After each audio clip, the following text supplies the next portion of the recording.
The magistrate selects a man to relay the events which he has witnessed on the previous night. The man says that he and his companions have found the body of a handsome 25-year-old man who has been strangled. Immediately, Victor recognizes that this must be the work of the monster. Then a man named Daniel Nugent testifies that he saw a man in a boat just before the fall of his friend. The events that the witnesses describe makes Victor seem rather guilty, so the magistrate suggests that Victor see the dead body in order to observe how he, as a suspect, would react to it. Nevertheless, Victor is confident that they will not charge him, because he has been talking with several people on the island at the approximate time they found the body. Victor sees the body, and it is, as we have suspected, his dear friend Henry Clerval's.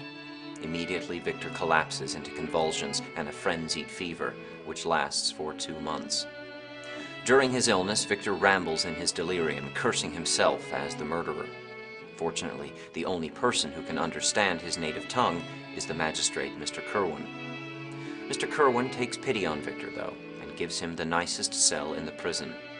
He provides him with a doctor and nurse, and, after discovering his home address in his papers, writes a letter to his father, Mr. Frankenstein, who, thanks to Mr. Kerwin's letter, eventually comes to see Victor. With the help of his father and Mr. Kerwin, Victor arranges a good defense and is acquitted of the charges on the grounds that he has an alibi.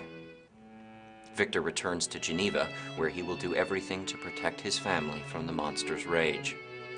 But he has been terribly troubled by the events that have taken place. His nerves are frayed to the point that he has been taking laudanum every night since his recovery from the fever.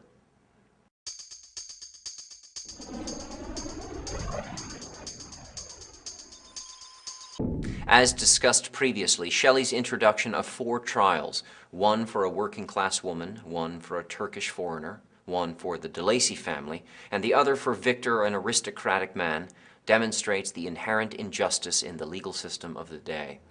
The working-class woman does not have the privilege or influence to ensure that she will receive fair treatment, whereas Victor does.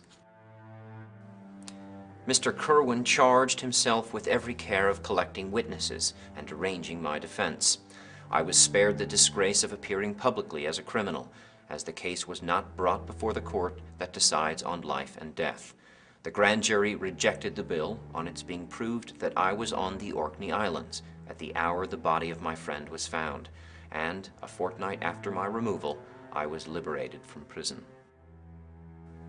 We have already learned that the Turkish man has been condemned more for his religion than any crime he had committed.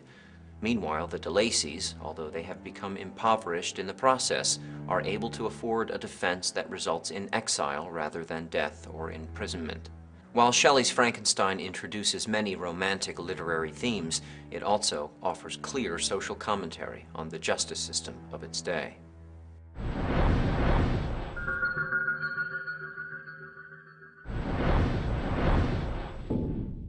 Question 1. Shortly after landing in Ireland, Victor is shown the body of the monster, Clerval, Elizabeth, his father. Shortly after landing in Ireland, Victor is shown the body of Clerval. Question 2. Victor is acquitted of Henry's murder because another man mysteriously confesses to the crime. It is proven that he was on the Orkney Islands when Henry's body was found.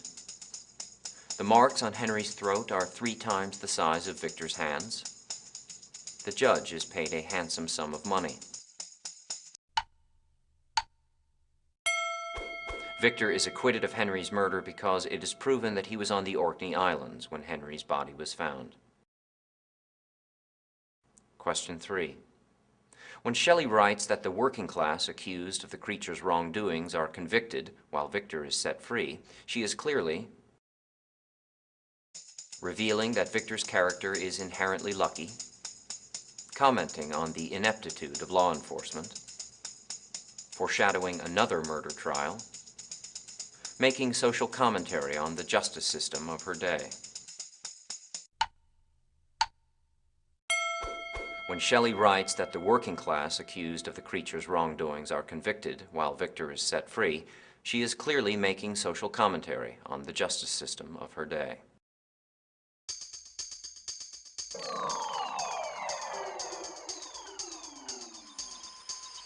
Victor continues to say that he has killed William, Justine, and Henry, but his father just thinks his son has gone mad.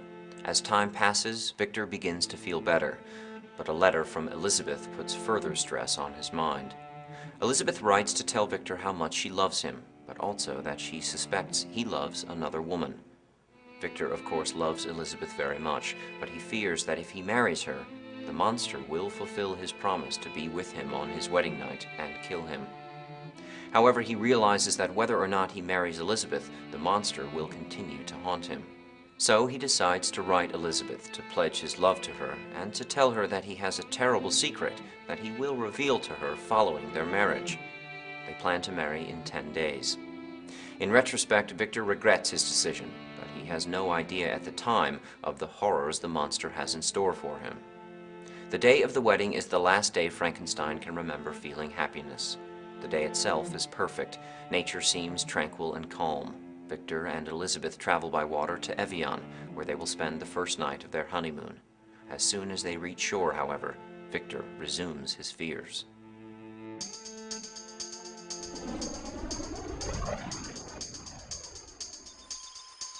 In this chapter, the relationship between women and nature becomes most evident. Like nature, women in the novel can be either tranquil or threatening. Elizabeth and her mother are sincere and non-threatening, but the fear surrounding Justine's conviction and the birth of the monster's bride are examples of how women can be threatening as well. Likewise, nature and the sea can be either serene or ominous, and be a reliable omen of whether good or ill events will transpire. So just after his marriage, Victor exclaims, "How happy and serene all nature appears." However, at the beginning of chapter 23, just as the monster is about to attack, suddenly a heavy storm of rain descended.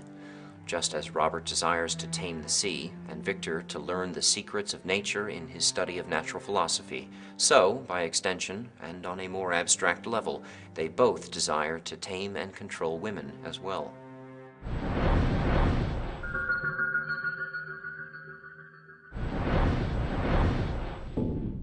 Question 1. When Victor claims to have killed William, Justine, and Henry, his father does not believe him because he blames himself, he thinks his son has gone mad, he no longer trusts Victor, he secretly knows of the monster's existence.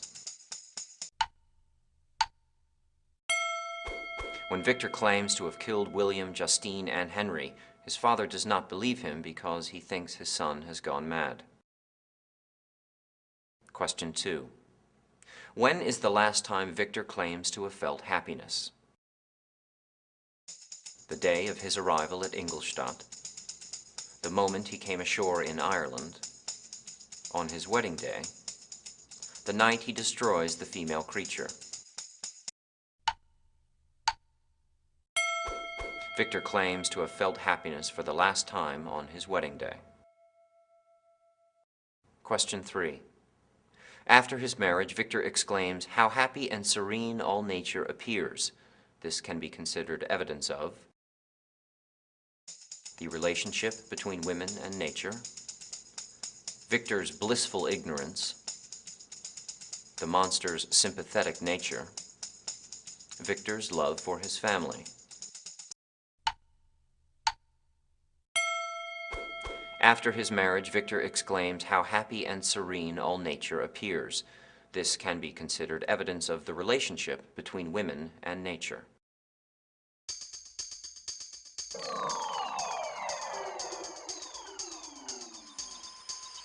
Night comes, and with it a pouring rain.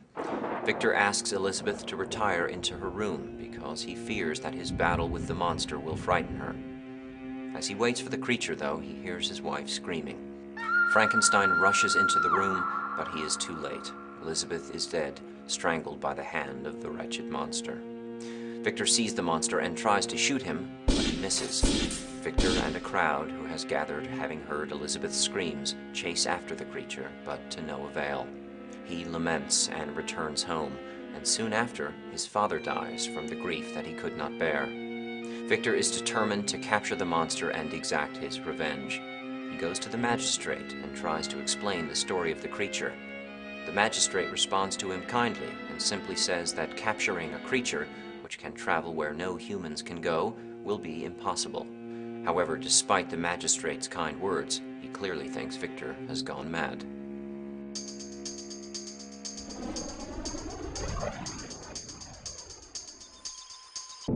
The theme of fate in the novel, and to what extent Victor's misfortune has been predetermined, takes on an important development in this chapter. The monster has predicted that if Victor fails to meet his request, then Victor's wedding day will also be his day of reckoning. In a way, the monster's threat functions like a prediction or an oracle, except that Victor has some degree of control and power of will to influence the outcome. He knows that if he makes the bride, then he will be safe. Victor chooses not to make the bride, however, and at the same time tries to escape his fate and the wrath of the monster. He does everything to prepare himself to defeat the monster, but he does not recognize until too late that the monster intends to kill his bride and not him. Therefore, just as fate plays an important role in Victor's earlier creation of the monster, so it operates here to seal Victor's final destruction as well. The theme of madness and the question of Victor's sanity also develop here. Earlier in chapter 21, we have learned that since the death of Henry Clerval and his delirious fever, Victor has been taking laudanum every night to soothe his nerves. Laudanum is an opiate, which depending on the dosage could easily encourage hallucinations. Between the laudanum and the grief of losing his family and close friend, Victor cannot be in the most lucid state of mind. So the magistrate's doubting his story about the monster should be no surprise. Not only is the story itself fantastic, but Victor is not the most credible of witnesses either. The magistrate's reaction to Victor alerts us to consider the veracity of this tale as well. Even though Victor swears that these events are true, he is also extremely medicated and melancholic. Robert, at the end of the novel, claims to see the monster, but he too cannot be in the clearest of mental states, since he has been traveling to one of the remotest areas of the globe with hardly any companionship or contact with the outside world. So, as we approach the final chapter of the novel, Shelley introduces the character of the magistrate to raise the question of doubt concerning Victor and Robert's transmission of the story.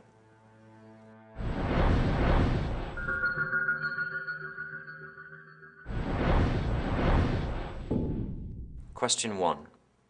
When Victor goes to the magistrate and explains the story of the creature, the magistrate makes a public cry for assistance in apprehending the monster, tells Victor the monster will be impossible to catch, while quietly believing Victor to be mad, has Victor taken into custody and charges him with Elizabeth's murder, laughs aloud, then orders Victor escorted from the premises. When Victor goes to the magistrate and explains the story of the creature, the magistrate tells Victor the monster will be impossible to catch, while quietly believing Victor to be mad. Question 2. Even though Victor swears his story to be true, it is important to remember that he frequently lies, is intimidated by figures of authority, is medicated and melancholic, has questionable ethics. Even though Victor swears his story to be true, it is important to remember that he is medicated and melancholic. Question 3. Shelley introduces the character of the magistrate to stall Victor's return to Geneva, add depth and dimension to the novel, develop the theme of excess, question the validity of Victor and Robert's story. Shelley introduces the character of the magistrate to question the validity of Victor and Robert's story.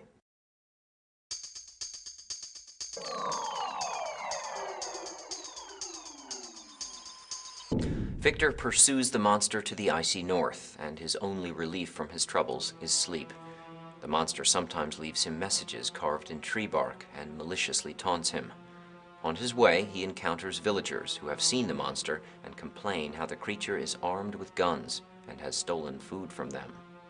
Victor gets a sled that will allow him to pursue the monster more rigorously, and eventually he gets the creature within his sights until the point where it is only about a mile away. But just at this moment he loses him again, and the sea grows more and more angry and tumultuous, creating a rift between hunter and hunted. Victor finds himself in dire circumstances. Several of his dogs die, and he would have soon perished had he not seen Robert's ship. At this point, Frankenstein addresses Robert Walton directly and asks Robert to promise to kill the monster if he should see it. Victor's narrative has now ended, and Shelley closes the novel with another series of letters that Walton has written to his sister.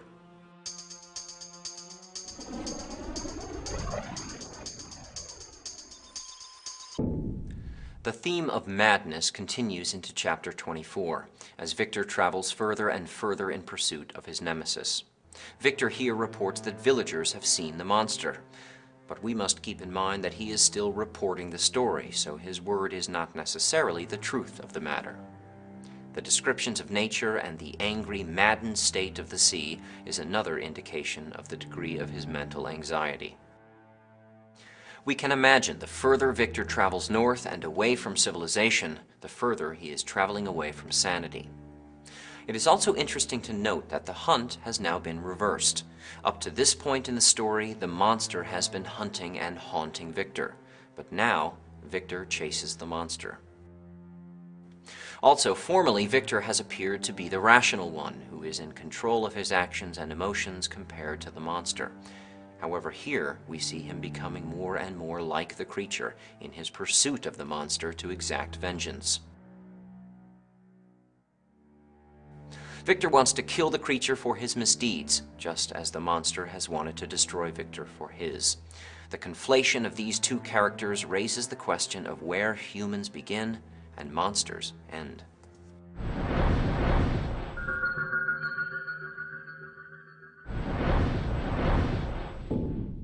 Question 1. As Victor pursues the monster, he finds his creation taunting him by blocking pathways with enormous boulders, killing his dogs, carving messages in tree bark, stealing his food. As Victor pursues the monster, he finds his creation taunting him by carving messages in tree bark. Question 2. The descriptions of nature and the angry, maddened state of the sea are an indication of Victor's mental anxiety, foreshadow Victor's death, reveal Robert's obsession with natural sciences, betray Robert's level of education. The descriptions of nature and the angry, maddened state of the sea are an indication of Victor's mental anxiety. Question 3. In chapter 24, Victor again breaks narration to address Robert directly and asks him to promise that if he ever sees the creature, he will flee from it, he will care for it, he will take it prisoner, he will kill it. Victor breaks narration to address Robert directly and asks him to promise that if he ever sees the creature, he will kill it.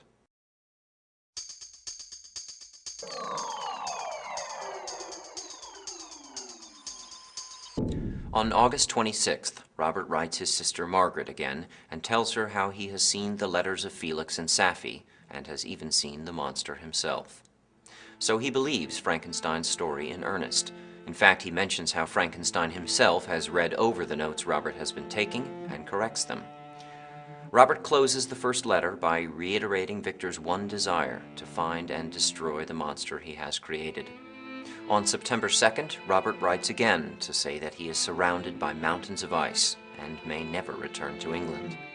He mentions how Victor has been a great comfort to him in the face of this potential defeat, but Robert fears a mutiny. Another letter follows on September 5th. They are still surrounded by ice, and Frankenstein's health is getting worse. The sailors request that their captain steer the ship back home if the ice clears. Frankenstein scolds them for their cowardice in the face of danger. The men do not know what to say, so Robert asks them to consider Victor's words. As for Robert, he would rather die than return home defeated. But on September 7th, he writes that he has agreed to turn around if the opportunity should arise. By September 12th, he is returning to England.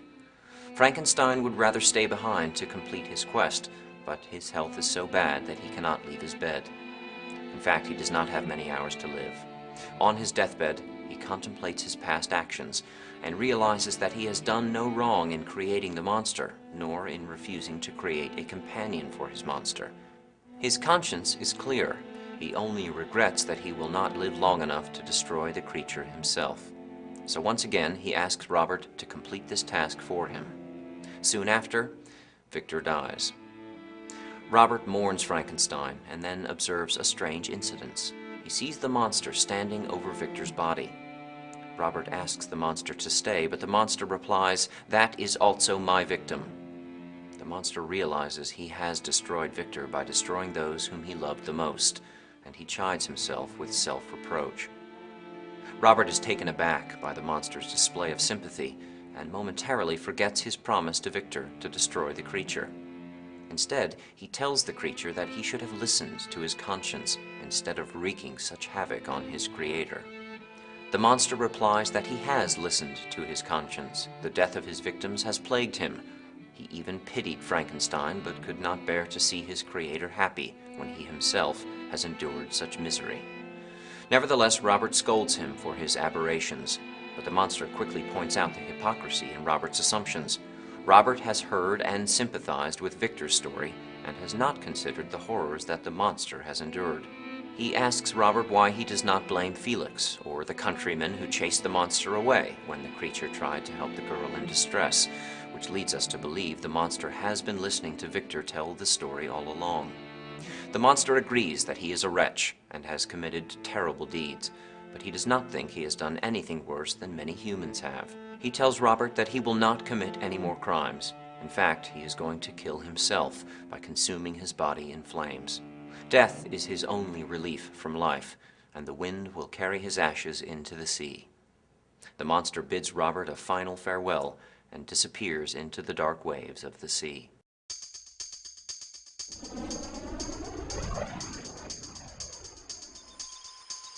Robert again resumes the narrative, but his status as an objective narrator who is simply relaying events is severely called into question. On a symbolic level, the ice that is surrounding the ship and preventing the vessel from returning to civilization reflects the narrator's state of mind as well. Just as the sea is trapping and almost swallowing the ship into its ferocity, so the sights of madness and hallucination may be closing in on Robert's sanity. A number of other examples point to the doubt surrounding Robert's sanity. He is becoming more and more like Victor in his aggressive pursuit of his goal. The crew, who function as a voice of reason, think him insane to want to continue sailing if the opportunity should arise to return home. Robert's reluctance to return to civilization represents an eagerness to push the limits of his sanity even further. Also, when Robert sees the monster after Victor dies, the vision represents the deep empathy between the two men. So we wonder, is the story real, or have these two men become so alike that Robert shares in Victor's insanity? The only hope we have for Robert's sanity, or for his avoidance of making the same mistakes as Victor, is his eventual agreement to turn the ship around if the sea should allow it. However, if it were not for the crew, Robert would surely transgress the boundaries of reason and sacrifice everything for the potential reward of knowledge. The fine line between reason, insanity, rational, irrational, man, beast, is easy to erase. Shelley offers a final reflection on the permeability of this apparent line when she has the monster reveal the hypocrisy of Robert's abuse. Am I to be thought the only criminal, when all humankind sinned against me? Why do you not hate Felix, who drove his friend from his door with contumely or contempt? Why do you not execrate the rustic who sought to destroy the Savior of his child? Nay, these are virtuous and immaculate beings. I, the miserable and the abandoned, am an abortion, to be spurned at and kicked and trampled on. Even now my blood boils at the recollection of this injustice. The monster's insight into Robert's and Victor's unreasonable prejudice against him offers a final word on how much beasts exist in human beings, and humans in beasts. Ironically, in Shelley's Frankenstein, the beasts and the monsters are often more kind and humane than the humans.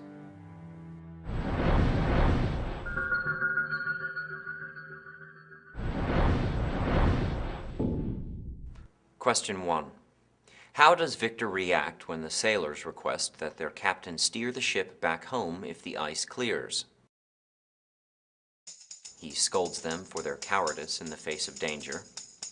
He begs Robert to consider their request. He anxiously awaits the opportunity to return to Geneva. He demands that they help him from the ship so that he may continue his pursuit.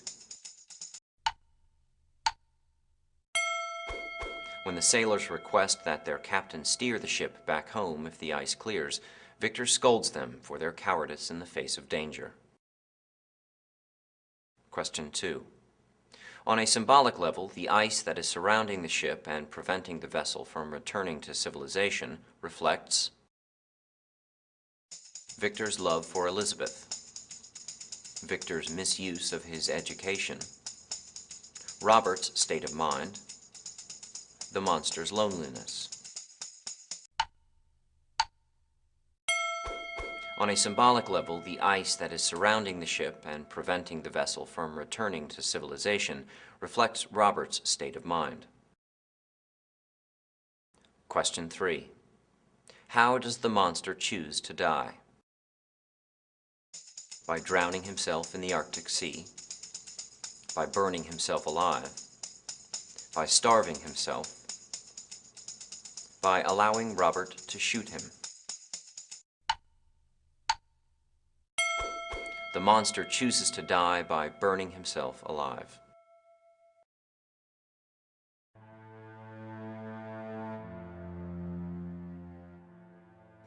So the young 19-year-old author of Frankenstein leaves her readers with a challenge. By exposing the foibles and dangers of human reason, she encourages self-reflection on a personal level that could transform even society itself. The character of Victor Frankenstein demonstrates how personal choices, however seemingly small and insignificant, have consequences, not only for ourselves and our immediate families, but for society at large. Victor must first discover his own monster and recognize his own potential for self-destruction before he can learn to overcome it. But unless he overcomes it, he can be no more than a monster himself. As the 21st century continues to present new and ever more complex scientific challenges, from nuclear power to genetic engineering, Shelley's prescient novel serves as a constant reminder of the responsibility that lies with any quest for discovery.